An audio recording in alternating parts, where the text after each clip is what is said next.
Hey guys, if you are trying to use Discord but it keeps disconnecting and reconnecting, or just keeps cutting out in general, then stick with me as in this video I'm going to show you how to solve this issue. So let's jump straight into it, and the first thing we're going to do is load up the Discord app, and we're going to change some app settings. So the first thing you want to do is come into the channel where you're having connection issues with, and then you want to join the voice channel, and you can right click and come to edit channel. And if you scroll all the way to the bottom here where it says region override, this will automatically be set to automatic, but you want to change this to the location based on where the majority of your chat members are located. For example, if you're in England but the majority of members in your channel are in China, you might want to set this somewhere closer to China. And then if we scroll back up, you can also change this bitrate number here, and we can lower it slightly for a better connection. Then we can come out of this screen, and we want to come into user settings on the bottom left hand corner here, and scroll down, and you want to select voice and video. Then scroll all the way down, and you want to make sure where it says enable quality of service high packet priority, you want to make sure this is disabled, and then keep scrolling all the way down to where it says audio subsystem, and you want to change standard to legacy. Then just press OK. And then once we finish, we can close out of the Discord app because we're now going to make some changes to our system. First thing you want to do is come to the start menu and search for CMD, and make sure to right click on the command prompt and select run as administrator.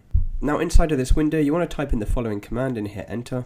So you want to type in ipconfig space /flush DNS, and then hit enter, and we can close off of this window. Next, come back to the start menu and you want to search for settings, tap on the settings icon and come into VPN. Now you want to make sure that you don't have a VPN connected. As you can see here, mine says not connected, and then we can come back out of this window and scroll down and come into proxy. And you also want to make sure proxy is turned off. Once we've checked our VPN settings, we can come out of this and then head over to an internet browser, and you want to come to a website called drivereasy.com. This free tool is going to allow us to check our computer for any outdated drivers, which is another common cause of connection issues. Simply scroll down the page until you find the download section, and then hit this download button here. And once you've downloaded and installed Driver Easy, simply launch up the app on your computer, and then you just want to press this scan now button. Now once the scan's complete, you'll see all your outdated drivers here, and to update them you simply just come into the update button and follow the steps on screen. You can also press this update all button at the bottom here, but this is part of the paid plan, so I'd recommend just sticking to the free one and coming into each of these one by one. If you've tried these steps and you're still experiencing connection issues, the next thing we need to do is change our DNS servers to Google's public DNS servers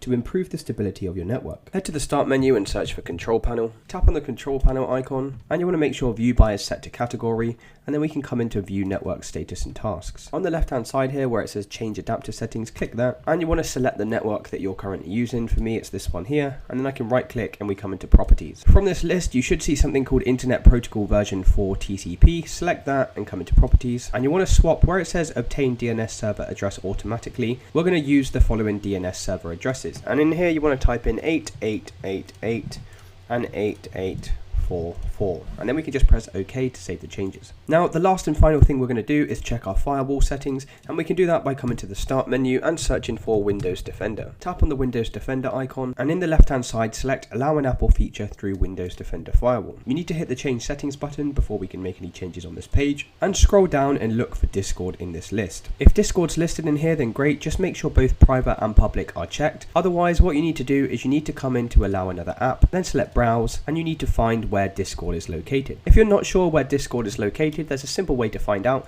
Just come off of this for a second and come back to our desktop, and on our desktop find the Discord app, and you want to right click it and select open file location. Then at the top here you want to copy all of this text, and then we can come back into our control panel, into allow another app, into browse, and we can just paste everything we just copied up here and hit enter. Then just select this update button and click open, click on add, and then you should be able to see Discord in this list. Now hopefully by following all of these steps that's fixed your connection issues, but if you still are experiencing problems, please drop a comment below and I'll try my best to assist you.